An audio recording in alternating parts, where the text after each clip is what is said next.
पाकिस्तान तो डूबेगा डूबेगा मेरे भाई।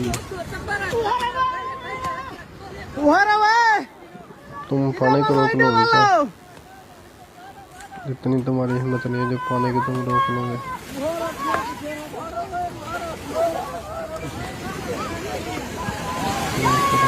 पाकिस्तान तो डूबना ही चाहिए।